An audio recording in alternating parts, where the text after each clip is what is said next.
Hey guys, SquirrelHorse here. I am sick right now, but I figure the show must go on. So I'm gonna try to make this episode a little longer. I've been going from one save point to the next save point. I'm gonna try for 2. Let's hope I don't die. You can probably hear it in my voice. I'm sick. File 3. Factorized. That's where we were. Okay. So I seem to be in a hallway.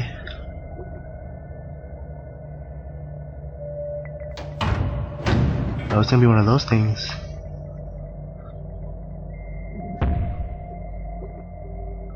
Hello?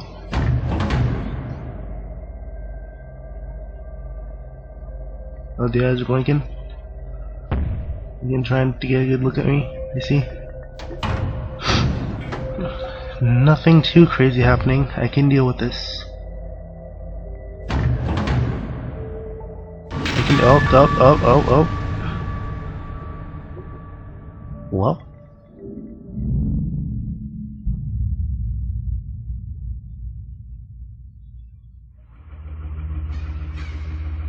Oh.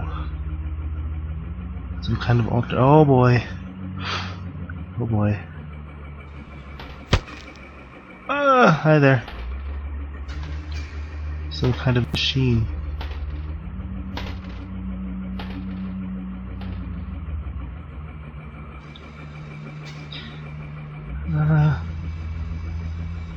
The anticipation's killing me.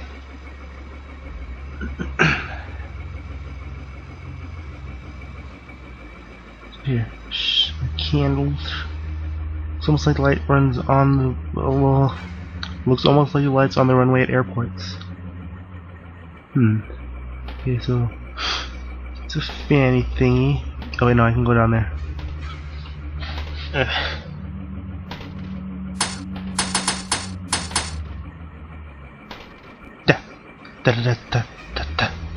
So I'm assuming I have to figure out how to get that open. Okay. So there's a lever behind there. I think that's lever. Is this gonna be find the levers and pull them?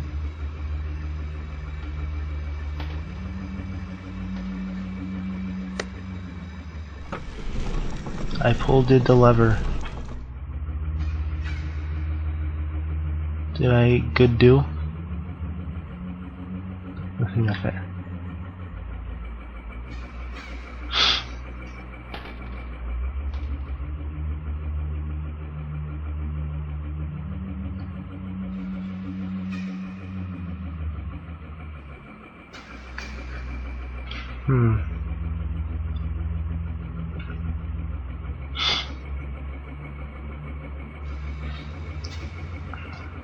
Oh, I can run shift.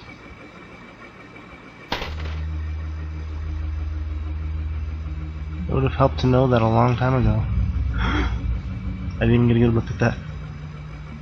Just some kind of green landscape pictures. Too bad shift. Yeah.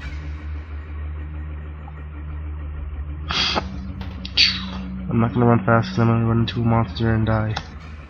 Large fan circulating the stuffy air. Gonna run. Probably gonna run into something and scream. But that's what you guys want, isn't it?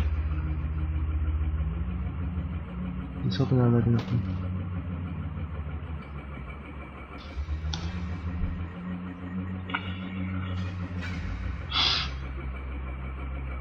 How are you?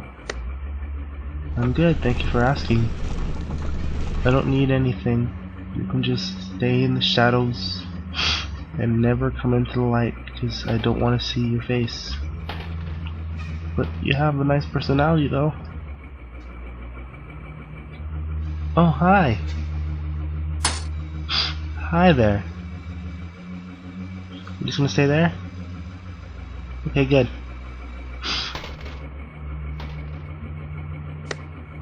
There's a head on the wall. Oh, cutie mask. It's a little. Oh. I seem to be at the carnival. Oh.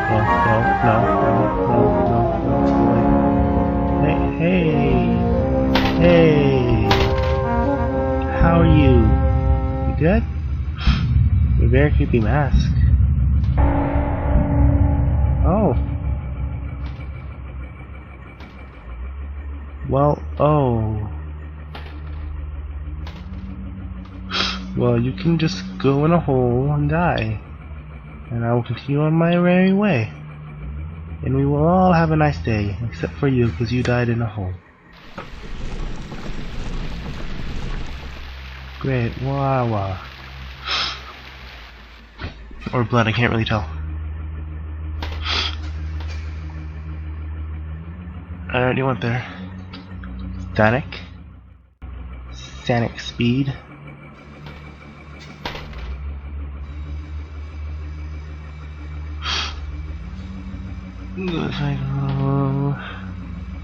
Oh, what is this? You're just not gonna comment on that? Okay. I can handle that. Oh my god, oh my god, oh my god, oh my god. Whoa, whoa. Did I pull this? No, I did. Oh, nothing? You got nothing for me? Good. Down here open yet? Oh goody.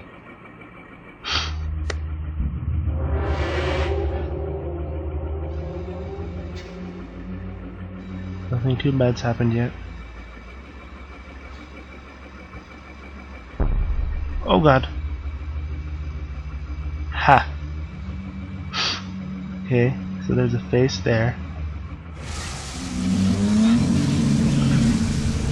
And it's violently shaking me now. Oh. It's funny how certain words can remain hidden from your mind no matter how blatant or obvious they are. One word came to me that night, lying there in the darkness alone, frightened, aware of the rotten change in the atmosphere. A thickening of the air as if something had displaced it. As I heard the first casual twist of the bedsheets below, the first anxious increase of my heartbeat at the realization that something was once again in the bottom bunk, that word, a word which had been sent into exile, filtered up through my consciousness. Breaking free of all repression, gasping for air, screaming, etching and carving itself into my mind. Ghost. As this thought came to me, I noticed that my unwelcome visitor had ceased moving. The bedsheets lay calm and dormant, but they had been replaced by something far more hideous. A slow, rhythmic, rasping breath heaved and escaped from the thing below. I could imagine its chest rising and falling with each sordid, wheezing, garbled breath. I shuddered, and hoped that it would leave without occurrence. The house lay as it had the previous night, in a thick blanket of darkness. Silence prevailed, all but the perverted breath of my as yet unseen bunkmate. I lay there, terrified. I just wanted this thing to go, to leave me alone. What did it want? Then something unmistakably chilling transpired. It moved. It moved away different from before. When it threw itself around in the bottom bunk, it seemed unrestrained, without purpose, almost animalistic. For that thing lying there in the darkness, that thing which seemed intent on terrorizing a young boy, calmly and nonchalantly sat up. Its labored breath had become louder. Now only a mattress and a few flimsy wood slats separated my body from the unearthly breath below. I lay there, my eyes filled with tears, a fear which mere words cannot relate to you or anyone else coursed through my veins. I would not have been that. I would have not believed that this fear could have been heightened, but I was so wrong. I imagined what this thing would look like, sitting there, listening from below my mattress, hoping to catch the slightest hint that I was awake. Imagination then turned into an unnerving reality, began to touch the wood slats which my mattress sat on. It seemed to caress them carefully, running what I imagined to be fingers and hands across the surface of the wood. Then with great force it prodded angrily between the two slats into the mattress. Even through the padding, it felt as though someone had viciously stuck their fingers into my side. I let out an almighty cry, and the wheezing, shaking, and moving thing in the bunk below replied in kind by violently vibrating the bunk as it had done the night before. Small flakes of paint powdered onto my blanket from the wall as the frame of the bed scraped along it backwards and forwards. Once again I was bathed in light, and there stood my mother, loving, caring as she always was, with a comforting hug and calming words which eventually subdued my hysteria. Of course she asked what was wrong, but I could not say, I dared not say. I simply said one word over and over and over again. Nightmare.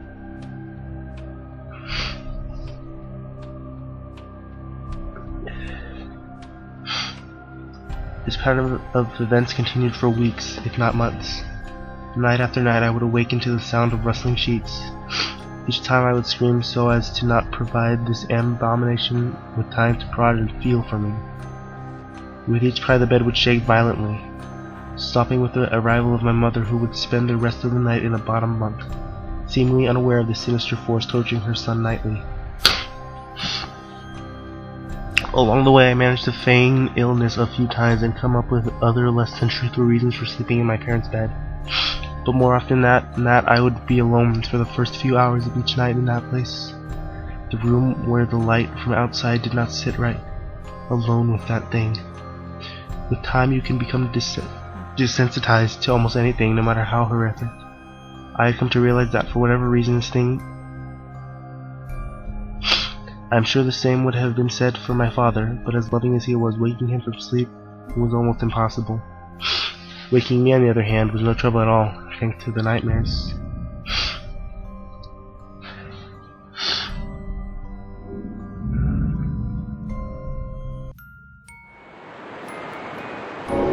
Chapter 4, Anger Overload. I like that this game is less jumpy and more atmospheric about its horror. Save, definitely. While jump scares can be scary if done right, but I like games that don't use jump scares also. Just have something different every once in a while. Piece of meat over there. Nope. Oh god. Something's happening. Oh, it's the bed. Okay. We'll be sleeping through it then. Is what I'm assuming.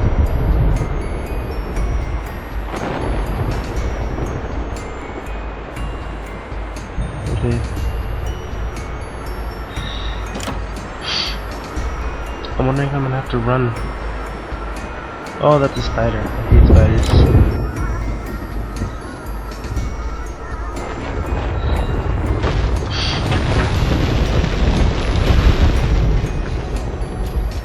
Another one.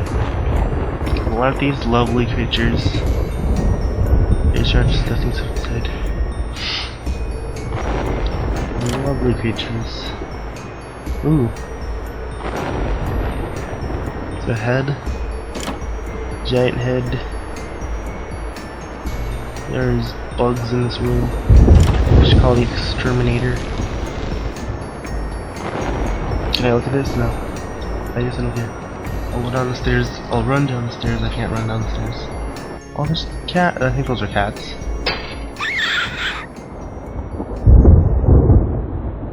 Did it get his cat?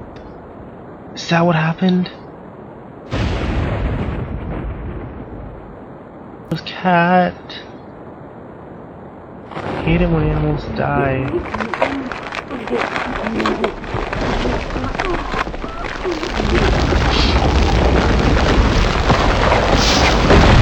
Oh god, oh god, oh god, oh god,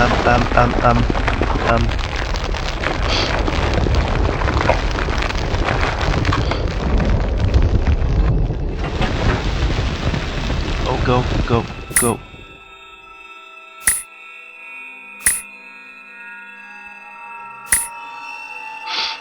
I do not like those. Not one bit.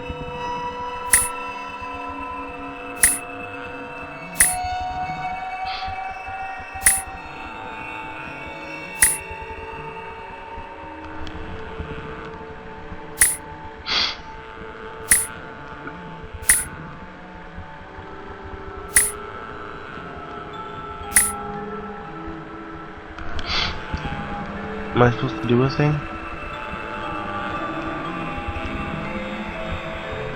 It stopped.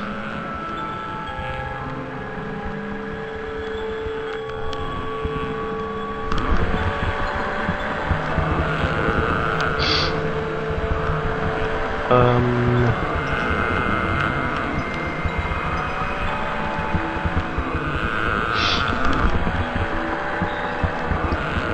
gonna run.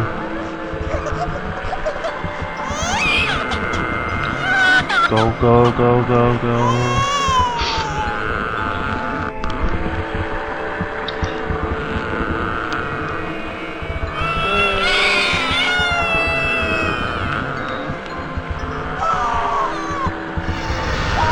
Oh god, oh god, oh god, oh, baby, baby, no, no, baby, no, no. I know has a bottle. I know has a bottle. I know has a bottle.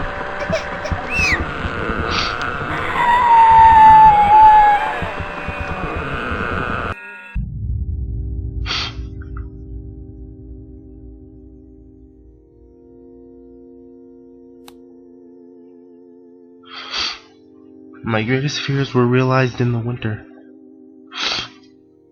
The days grew short, and the longer nights merely provided this wretch with more opportunities. It was a difficult time for my family. My grandmother, a wonderfully kind and gentle woman, had deteriorated greatly since the death of my grandfather. My mother was trying her best to keep her in the community as long as possible. However, dementia is a cruel and degenerative illness, robbing a person of their memories one day at a time. Soon she recognized none of us, and it became clear that she would need to be moved from her house to a nursing home. Before she could be moved, my grandmother had a particularly difficult few nights, and my mother decided that she would stay with her. As much as I loved my grandmother and felt nothing but anguish at her illness, to this day I feel guilty that my first thoughts were not of her, but of what my nightly visitor would do should it become aware of my mother's absence. Her presence being the one thing which I was sure of for protecting me from the full horror of this thing's reach. I rushed home from school that day and immediately wrenched the bed sheets and mattress from the lower bunk, removing all the slats and placing an old desk, a chest of drawers, and some chairs, which we kept in a cupboard where the bottom bunk used to be. I told my father I was making an office, which he found adorable. But I would be damned if I'd give that thing a place to sleep for one more night. As darkness approached, I lay there knowing my mother was not in the house. I did not know what to do. My one impulse was to sneak into her jewelry box and take a small family crucifix which I had seen there before. While my family were not very religious, at that age I still believed in God and hoped that somehow this would protect me. Although fearful and anxious, while gripping the crucifix under my pillow tightly in one hand, sleep eventually came, and as I drifted off to dream, I hoped that I would awaken in the morning without incidents. Unfortunately, that was the most terrifying of all.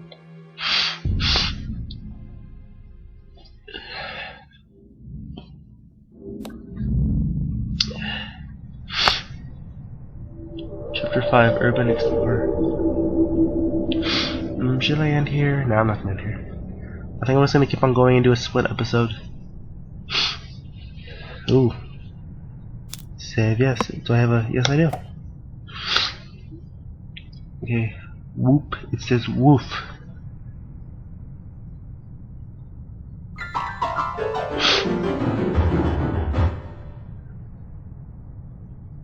Son, you need lessons. The feeling that something invading your privacy, even without an ill will, is still disturbing.